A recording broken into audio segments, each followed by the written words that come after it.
ये बात आई मन सारा होता है अवधि ज्ञान बहुत होता है साव को भी अवधि ज्ञान होता है अत्यारे तो ठेकाना नंबर शू है आ तो त्रे काल की बात आवे छे ने एक काल की क्या साव के अवधि ज्ञानी हो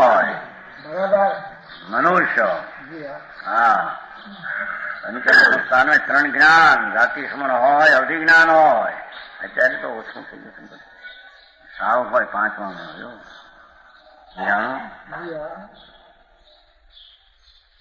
શાસ્ત્રમાં નિયમ છે ને આ લોકો સિતમ્બરમાં તો લખે છે આનંદ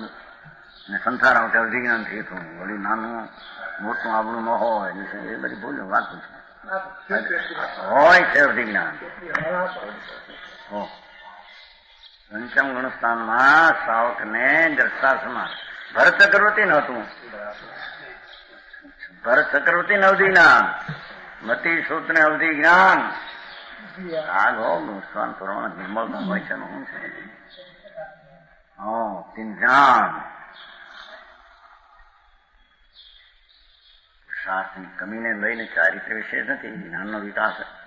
ત્રણ જ્ઞાનનો થઈ જાય ચોથે ત્રણ જ્ઞાનનો પાંચમે ત્રણ જ્ઞાન કોઈને 12 બે નો 12મા ગુણસ્થાન મતિ સૂત્ર બેનો જ હોય એથી કઈ વસ્તુ ઉઘાડ નથી એ સ્થિરતાની અંદર વિશે ગુણ સંદેશા છે વિશેષ જ્ઞાન થઈ ગયું અવધિ માટે આમ કઈ નથી 12મું ગુણસ્થાન હોય મતિ શુદ્ધ બે જ્ઞાન હોય અને ચોથે ગુણસ્થાન મતિ શુદ્ધ અવધિ હોય છઠ્ઠે મતિ શુદ્ધ અવધિ મન પ્રિય હોય પાંચમે મતિ શુદ્ધ અવધિ હોય સ્થિરતા શ્રદ્ધા અને સ્થિરતાની અપેક્ષા ગુણસ્થાન છે समझाणु काय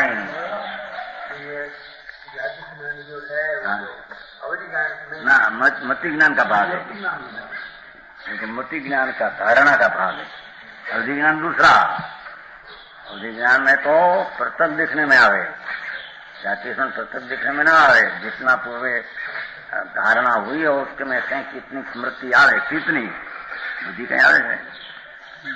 સમજાણું કાંઈ શક્તિ એટલી છે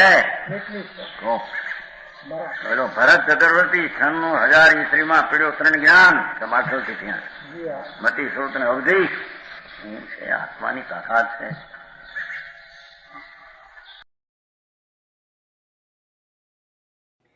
તથાપિ કહાનવાણીના અંકાયે મૂલ્યના કદી તથાપિ માતવાણીના અંકાયે મૂલ્યના કદી પરમ કૃપાળુ પૂજ્ય સદગુરુ દેવનો જયો